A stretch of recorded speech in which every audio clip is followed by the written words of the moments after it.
The initial bidding process can be quite daunting for home buyers, and here to provide insight into the best methods for helping buyers get their offers accepted is Jim Bottrell, founder of Jim Bottrell Real Estate Team. Good morning. How are you? Great. And you? I'm doing well. Bidding wars. Yeah, they're back. Those are back. So are people buying? Are they selling? Or a little bit of both, and people are having a hard time buying? Yeah, well, let's talk about what it takes to get your offer accepted. Okay. So I won't go through any of the normal stuff that you could find on the internet. We won't do any of that stuff. Let's talk about the dirty little secrets of real estate. What do you think about that?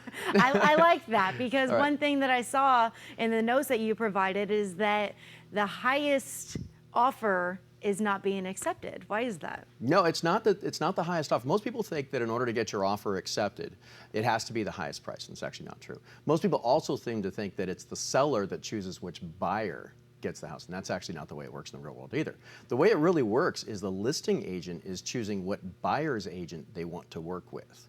And then what they're doing is they're coaching that buyer's agent to get those buyers to become the highest paying with the best terms. The important part for any buyer out there to really understand that it really matters which buyer's agent you choose to help you embark upon this, because it's the buyer's agent that makes a difference whether you get your offer accepted or not. A really good, experienced, highly skilled buyer's agent knows exactly what to do and exactly what to say in order to be picked by the listing agent. Well, when people are going to buy a home, how do you compete with someone that's going in with all cash? Oh, that's actually not that difficult because the money comes from escrow, whether it was a cash buyer or not.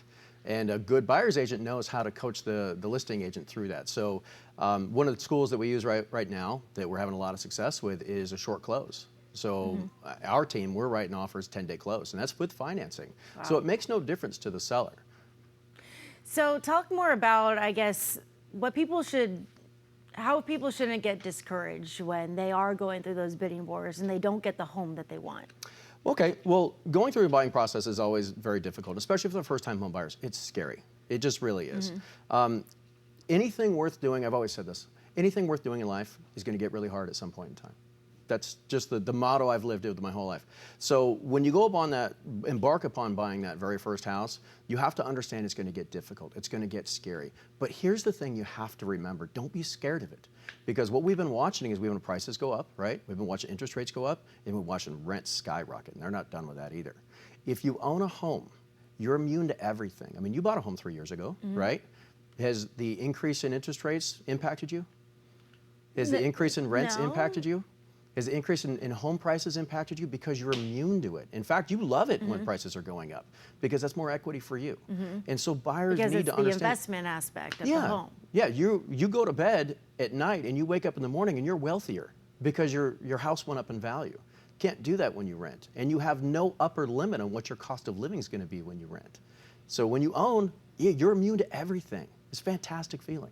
Well, how can people get in touch with you if they just have questions or they are looking to sell or buy?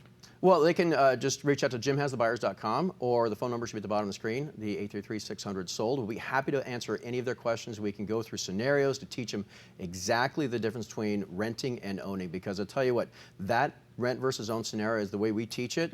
That is the key to generational wealth. That is the key. That is why wealthy people are wealthy and why renters, unfortunately, hard to say it, but why renters will never be, is because they have to pay to live. And Jim, you started this interview saying that you're going to tell us the secrets of real estate. What's the best thing that you could tell us that we don't already know? Well, the best secret is, to get your offer accepted, everything comes down to that buyer's agent. That buyer's agent's skill and that buyer's agent to know exactly what to do and what to say in order to be selected by the listing agent as the person they want to work with. Because that listing agent doesn't want that house to fall out of escrow. The worst call you can make as a realtor, the worst call you can make is to your seller, letting them know that their house just fell out of escrow, that they're moved to Texas or Tennessee or whatever deep, dark, red state that they're all moving to, that isn't going to happen anymore. That's the worst call you can make. So the listing agent does the screening of the buyer's agent. They're looking at what their work history is. How long have they been in the business, how many transactions, and through their own success, they'll realize that buyer's agent has the ability to keep calm, isolate problems as they happen, focus, and close the escrow, because that is the best deal that you can get for your seller, is a closed escrow. And again, those highly skilled listing agents can get those buyers to pay the most amount of money with the best terms and close escrow. All right, Jim Bottrell, thanks so much for coming in. All right, thanks. Always appreciate your insight.